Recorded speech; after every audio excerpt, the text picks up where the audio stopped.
The explanation accompanying Figure 3 of Facsimile 1 of the Book of Abraham identifies it as the idolatrous priest of Elkanah attempting to offer up Abraham as a sacrifice. In order to gauge the validity of this interpretation from an Egyptological perspective, a number of considerations need to be taken into account.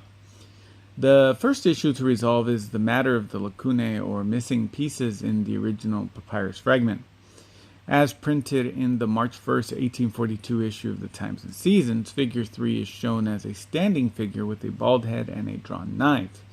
In the original papyrus fragment, however, the areas with the bald head and knife are currently missing. At some unknown point by some unknown person, an attempt was made to fill in the missing head of Figure 3, although no such attempt was made in whatever is missing in the figure's hand.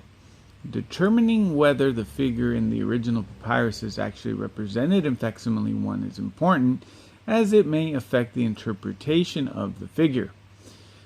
First, there is the question as to whether the knife being held by Figure 3 could plausibly have been in the original vignette or illustration. The existence of the knife has been doubted by many because it does not conform to what other Egyptian papyri would lead us to expect, and so some Egyptologists have denied the possibility that the knife was original to this illustration, even if others have had no objection to the possibility. At least two different 19th century eyewitnesses who examined the papyri, including one who was not a Latter-day Saint, however, reported seeing a priest with a knife in his hand or a man standing by him with a drawn knife. The significance of this is that the presence of a knife in the original papyrus has here been described by a non-Mormon eyewitness whose description of the storage and preservation of the papyri matches that of independent contemporary accounts. It also matches the description another witness made before Reuben Hedlock made the woodcuts of the facsimiles. This gives us two independent eyewitnesses to the presence of a knife on Facsimile 1, regardless of what we might otherwise think. As such, despite our unconscious or even conscious assumptions about what we think should be on the original papyrus, it is not valid to argue that something does not exist because it does not correspond to what we expect.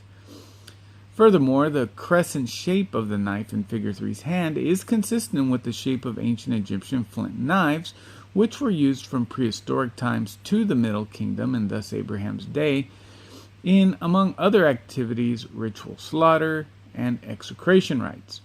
This reinforces the likelihood that the knife was original to the scene. Second, there is a question of whether Figure 3 originally had a bald human head, as depicted in Facsimile 1, or a black jackal headdress, as proposed by a number of Egyptologists. That the figure originally had a jackal headdress seems likely, since traces of the headdress over the left shoulder of Figure 3 can be detected in the surviving papyrus fragment. With these considerations in mind, the question of identifying Figure 3 comes into play. Some Egyptologists have identified this figure as a priest, while others have insisted it is the god Anubis. That the figure is Anubis seems plausible on account of the black coloring of the skin and the faint remaining traces of the jackal headdress over the figure's left shoulder.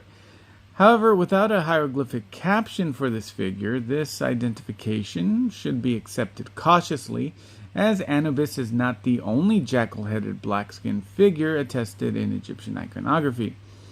What's more, the question as to whether the figure is a priest or the god Anubis or another jackal-headed god, or whether it originally had a bald human head or jackal head, appears to be a false dichotomy. The practice of masking for ritual and ceremonial purposes seems to have been important in Egypt from the earliest times and continued to be an element of ritual practice into the Roman period. And priestly impersonators of Anubis regularly appear in funerary ceremonies and are styled simply Inpu, Anubis, or Remet Inpu, Anubis men, or Ink Inpu, I am Anubis. At the non-funerary Hathor temple of Deir el-Medina is a depiction of a ritual taken from chapter 125 of the Book of the Dead, which shows the king offering incense and a priest masked as Anubis beating a round-framed drum. Similarly, frescoes at the site of Herculaneum depict companies of the cult of Isis as held in Italy in the 1st century CE. This ritual scene features a number of priests and priestesses, including one figure who has been variously interpreted as the god Osiris, or a priest dressed up as the god Bes and disguised with a mask. Although the Herculaneum dancer probably represents a masked participant impersonating the god, the matter would have been theologically unimportant to the ancient viewers of the scene, since the priest masked as Bes performing the ritual would, for all intents and purposes, have assumed the identity of the god himself in that ritual capacity. The potential significance of this for Facsimile 1 has been explained by Egyptologist John Gee. Quote, assume for the sake of argument that the head of Facsimile 1 figure 3 is correct. What are the implications of the figure being a bald man?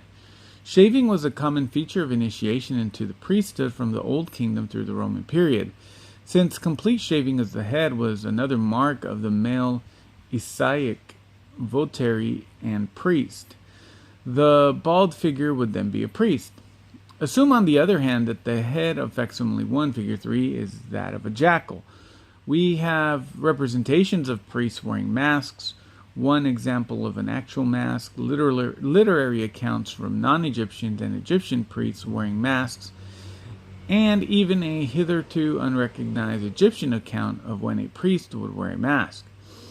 In the midst of the embalmment ritual, a new section is introduced with the following passage. Afterwards, Anubis, the Stolite priest, wearing the head of his god, sits down, and no lector priest shall approach him to bind the Stolites with any work. Thus, this text settles any questions about whether masks were actually used. It furthermore identifies the individual wearing the mask as a priest.